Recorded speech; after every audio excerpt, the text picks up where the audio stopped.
Maths की classes.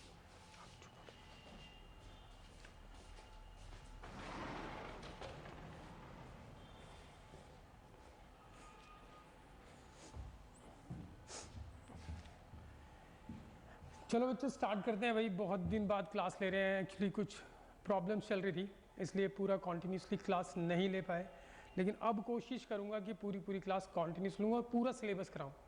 Actually अभी तो आपको पता ही है कि भाई कोविड के चक्कर में सिलेबस कितना आ रहा है ये भी पूरा कंफर्म नहीं है। कोई कहते हैं 70% सिलेबस आ रहा है, कभी पता लगता है 50% सिलेबस आ रहा है, और 50% सिलेबस आ रहा है तो कौन कौन से चैप्टर आ रहे हैं और कौन से नहीं आ रहे हैं इसका कुछ अभी पता ही नहीं है। तो अगर 50% या 70% सिलेबस आएगा तो कुछ ऐसे चैप्टर जो मैं एक्सपेक्ट कर रहा हूँ कि ये चैप्टर हट सकते हैं भाई, ये नहीं आएंगे। और कुछ चैप्टर जो पक्का आना है, जैसे कि चैप्टर नंबर 5 डेरिवेटिव्स पक्का आना है, क्योंकि डेरिवेटिव्स के साथ को रिलेटेड चैप्टर है।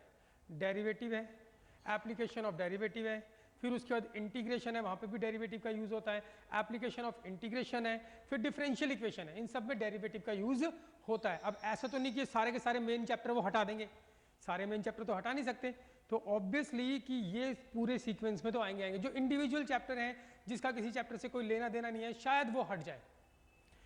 तो इसलिए भाई हम डेरिवेटिव स्टार्ट कर रहे हैं। डेरिवेटिव चैप्टर नंबर 5 है, पूरा नाम है कॉन्टिन्यूटी एंड डिफरेंशिएबिलिटी। तो आज पहली क्लास स्टार्ट कर रहे हैं डेरिवेटिव की, कॉन्टिन्यूटी एंड डिफरेंशिएबिलिटी की। तो पहले हम करेंगे एक्सरसाइज 5.1। 5.1 में कॉन्टिन्यूटी के बारे में बात हो रही है। एक्सरसाइज 5.1 में कॉन्टिन्यूटी के बारे में बात हो रही है। तो सबसे पहले मैं आपको बताना चाहूंगा कि कॉन्टिन्यूटी क्या होती है, कॉन्टिन्यूटी सीखने के लिए आपको क्या क्या सीखना है। चलिए भाई स्टार्ट करते हैं। टॉपिक तो हमारा है कॉन्टिन्यूटी, टॉपिक जो है हमारा वो है कॉन्टिन्यूटी,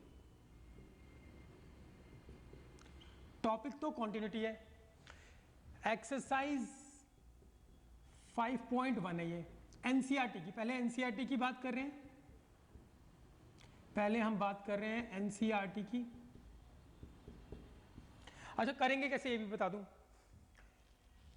एनसीईआरटी के तो सारे क्वेश्चन करा रहा हूं, लेकिन कुछ स्टैंडर्ड के क्वेश्चन होते हैं, जैसे आर.डी. शर्मा हो गई, आर.एस. अग्रवाल हो गई, प्रीवियस ईयर के क्वेश्चन हो गए, तो मैं आपको वो भी साथ के साथ कराते चलूंगा। अभी मैं एनसीईआरटी एक्सरसाइज 5.1 खत्म करूंगा, उसके बाद मैं इसी 5.1 के जो कॉन्टिन्यूटी पे बेस्ड क्वेश्चन है, आर.डी. शर्मा के, आर.एस. अग्रवाल के, या कोई भी फर्दर बुक जो प्रीवियस ईयर के क्वेश्चन होते हैं जिसके अंदर, वो वाले क्वेश्चन भी हम साथ के साथ करके उसको कंप्लीट करके रख लेंगे। बाकी आप रिकॉर्डेड वीडियो है तो आप बाद में देख सकते हो, कोई दिक्कत होगी नहीं। वैसे तो पूरा समझ में आएगा 100%, कोई टेंशन वाली बात नहीं है। तो ठीक है भाई, कॉन्टिन्यूटी एक्सरसाइज 5.1 एनसीईआरटी चल रही है, एनसीईआरटी बेस है, और वैसे भी कह रहे हैं कि इस बार पेपर जो है आसान आएगा, पेपर इजी आएगा। अब पेपर इजी आएगा तो उसकी मैक्सिमम कोशिश रहेगी एग्जामिनर की कि वो एनसीईआरटी में से ही पेपर बनाए, एग्जाम्पल दे दे या एक्सरसाइज के क्वेश्चन दे दे, बाहर से कुछ टिपिकल क्वेश्चन ना दे। भाई एक्सपेक्टेशन है ये। वैसे तो हर साल बाहर से आता ही आता है पेपर, आर.एस. अग्रवाल एनसीईआरटी तो बेस, एनसीईआरटी में सिर्फ 60% पेपर तो आता ही आता है, तो इस बार ज्यादा चांसेस है कि ज्यादा आएगा, तो इसलिए इसको तो अच्छे से करना ही है। तो ठीक है, टॉपिक है हमारा कॉन्टिन्यूटी एक्सरसाइज 5.1 एनसीईआरटी। तो बच्चों कॉन्टिन्यूटी सीखने से पहले आपको सीखना है लिमिट्स के बारे में। कॉन्टिन्यूटी जो फर्स्ट टॉपिक है कॉन्टिन्यूटी एक्सरसाइज 5.1, कॉन्टिन्यूटी सीखने से पहले आपको सीखना है लिमिट्स के बारे में कि लिमिट्स क्या होती है। तो आपको पॉइंट नंबर 1 एक्सरसाइज 5.1 सीखने के लिए पहले हम सीखेंगे पॉइंट नंबर 1। पॉइंट नंबर 1 में हम सीखेंगे लिमिट्स के बारे में कि ये लिमिट्स क्या होती है।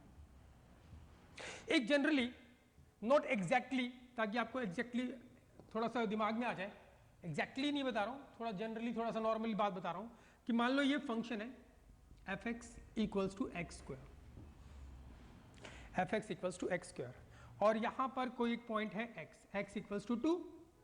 वो कहता है कि बताओ इस एफ एक्स की इस 2 पॉइंट पे लिमिट्स क्या होगी। हम एक्सरसाइज 5.1 टॉपिक का नाम है कॉन्टिन्यूटी, कॉन्टिन्यूटी सीखने वाले हैं, लेकिन कॉन्टिन्यूटी सीखने से पहले आपको सीखनी है लिमिट्स, क्योंकि जब तक लिमिट्स नहीं आएगी तब तक कॉन्टिन्यूटी नहीं सीख सकते। हालांकि लिमिट्स हमने 11th क्लास में करी है, लेकिन तो 11th क्लास में करी तो मानते हैं कि भूल गए होगे, लेकिन एक बार थोड़ा सा इंट्रोडक्शन लिमिट्स का होना ही चाहिए। तो ये लिमिट्स होती क्या है भाई, मान लो कोई एक फंक्शन है f x equals to x square, यहां पर कोई पॉइंट दे दिया एक्स इक्वल्स टू 2। वो कहता है कि जब एफ एक्स के अंदर आप एक्स की वैल्यू पुट कर दोगे, तो ये तो एक्स का कोऑर्डिनेट है, यहां पर कोऑर्डिनेट हो जो पॉइंट होगा उस पॉइंट के अंदर क्या होगा एक्स का पॉइंट, एक्स का कोऑर्डिनेट कितना है 2, तो जो वाई का कोऑर्डिनेट आएगा तो वही इसकी क्या होगी, लिमिट्स होगी। कभी कभी लिमिट एग्जिस्ट करती है, कभी कभी एग्जिस्ट नहीं करती है। किन केसेस में लिमिट एग्जिस्ट करती है, किन केसेस में एग्जिस्ट नहीं करती है, किन केसेस में नॉट डिफाइंड होती है, वो सारा आपको बताया जाएगा।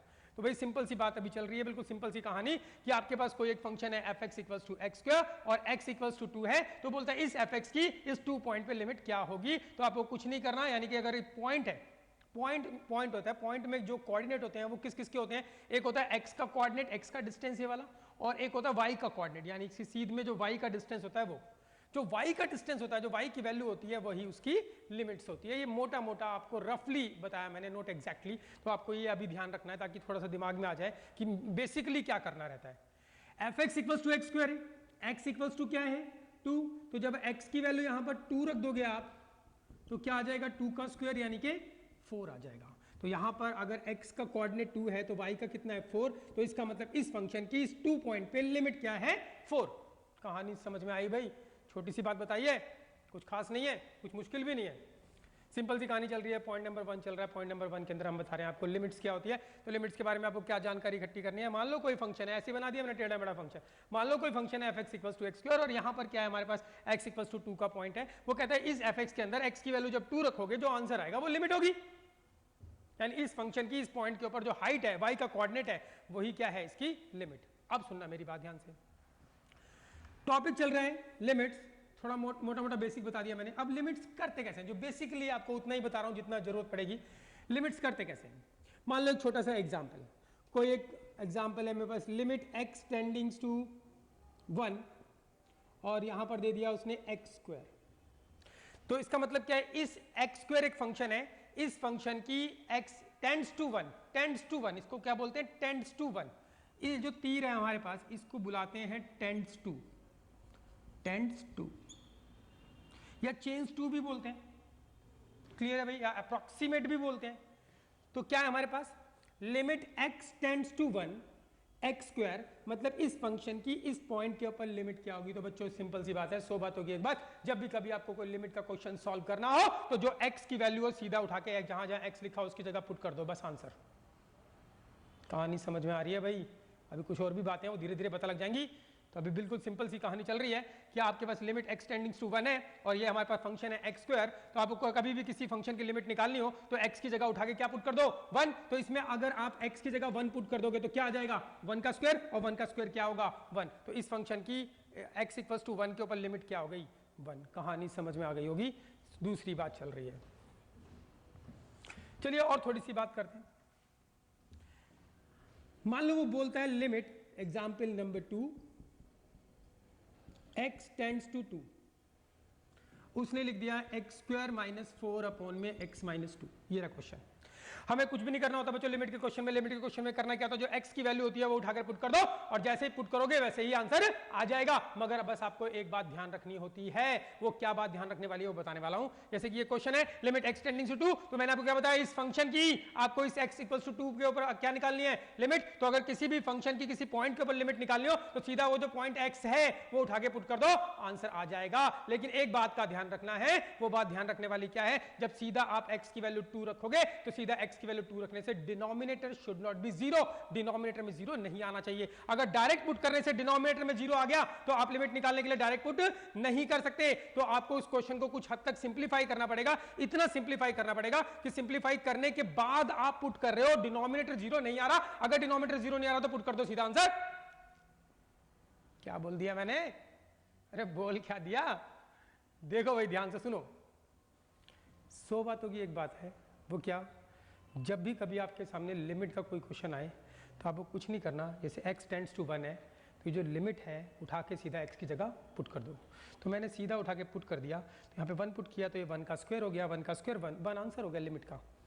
अब जैसे ये क्वेश्चन है तो मैंने आपको क्या बताया बेसिक, कि सीधा x की जो लिमिट होगी वो सीधा उठा के पुट कर दो, आंसर आ जाएगा। मगर एक बात का ध्यान रखना है, सीधा पुट करने से कभी कभी ऐसा हो जाएगा कि डिनोमिनेटर में 0 आ जाए।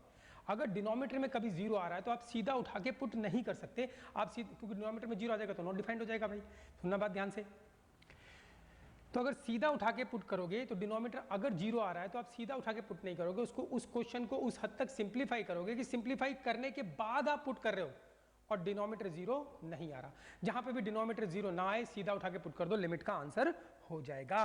जैसे कि देखते हैं यहाँ पे, अगर मैं सीधा x की जगह 2 पुट कर दूं, न्यूमरेटर भले 0 आ जाए, न्यूमरेटर भले 0 आ जाए, उससे कोई दिक्कत नहीं है भाई, but denominator should not be 0। अब सीधा अगर मान लो x की जगह मैं 2 पुट कर देता हूं, यहाँ पर x की जगह 2 पुट कर देता हूं, तो क्या होगा, यहाँ पे 2 पुट किया, 2 का स्क्वायर 4, 4 माइनस 4 ऊपर 0 आ जाएगा, ऊपर 0 आए या ना आए कोई फर्क नहीं पड़ता, डिनोमिनेटर शुड नॉट बी 0। तो अगर आप x की जगह यहाँ पे 2 पुट कर देते हो तो 2 माइनस 2 डिनोमिनेटर क्या हो जाएगा, 0। तो इसमें इसका मतलब इस क्वेश्चन, इस लिमिट के क्वेश्चन के अंदर आप सीधा x की लिमिट पुट नहीं कर सकते, क्योंकि डायरेक्ट पुट करने से डिनोमिनेटर क्या हो रहा है, 0। जिन क्वेश्चन में डायरेक्ट पुट करने से डिनोमिनेटर 0 ना हो रहा हो उसमें पुट कर दो, सीधा लिमिट का आंसर आ जाएगा।